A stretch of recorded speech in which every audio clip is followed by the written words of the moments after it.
called Uganda, Seeds of Hope, Cordelia Lynch looks at how a charity based in the West Country is bringing hope to some of the world's poorest people.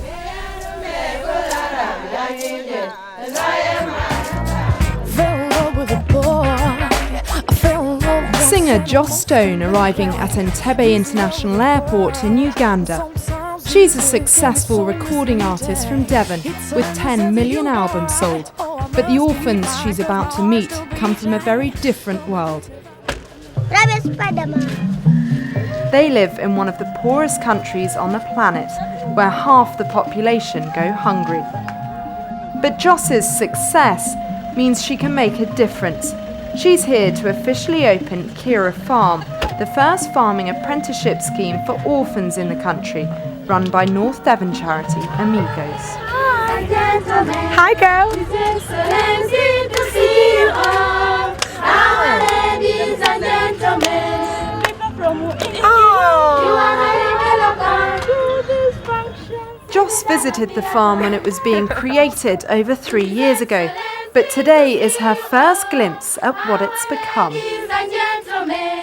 Well, when Joss last visited Kira Farm, she helped to lay the first brick of the first building just here. But today she's returning to a very different scene, with new poultry sheds, cooking facilities, and 22 acres of land farmed by the students. It's really not taking them any time at all. Amazing, really, really is amazing. I think there was only one of these chicken huts, and I just can't believe in the time that they were given how much they've achieved. All right. But those developments weren't the only surprises for the star. Oh my God! Oh, the man which is that is so sweet. Aww. As well as a new classroom dedicated in her honour, she was reunited with 2 of the young boys she sponsors through the charity. Hi, gorgeous things. Hi. Hi, babies. Come on. Oh my goodness. The project is focused on orphans, many who have escaped war, abuse and extreme poverty. But land is the one thing they do have access to, and at Kira they're being taught how sustainable farming methods could help them live a life beyond simply surviving. But do you have an animal that eats all of your chickens? A lot has been built here, but it wasn't just the material things that Joss was impressed by. It's not just about the building, it's about what they've achieved with the girls as well. And that's kind of amazing too. You know, they're learning so much and they've come from places where they literally had no idea of anything really, apart from to just keep going. For many of these girls, life before Kira was desperate. Their smiles today belie the trauma of their past and the solitary struggle for survival. Livia lacked something to eat, so she had to leave her home and go to a rubbish pit. Yes.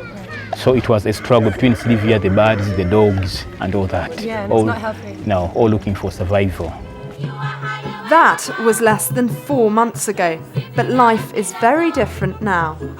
She has learned now skills because she can plant tomatoes, cabbages, oranges, and on top of that, she's even learning catering because she can make cakes, wedding cakes. You cook? Even Next donuts. time I come, you have to cook me something. I love that. Oh, that's great. Joss also travelled to the home of 14-year-old Lillian. She was raped by a family friend, but then disowned by her family and tribe when she fell pregnant. As an expectant mother, schools also rejected her. Amigos didn't.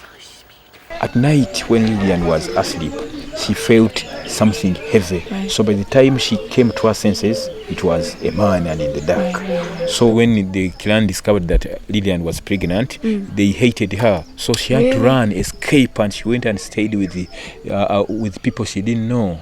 It's a little bit removed from what I'm used to hearing, to be honest. It's not. It doesn't feel like reality. But then when you come here and you see it, it's like, whoa, oh my God, that actually happened. If I was her, I wouldn't be in such good spirits. I'd probably be miserable. Those high spirits were also on show back at Kira, where Joss got the chance to return to the territory she knows best, the stage. Jesus loves me. Oh, yes, he does. Jesus loves us all.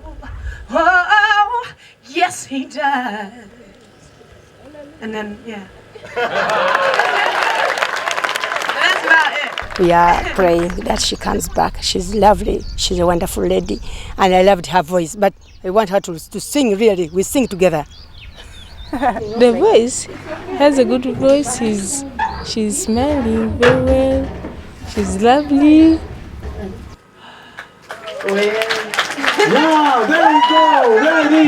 There's a person which has got a talent and she's the same age.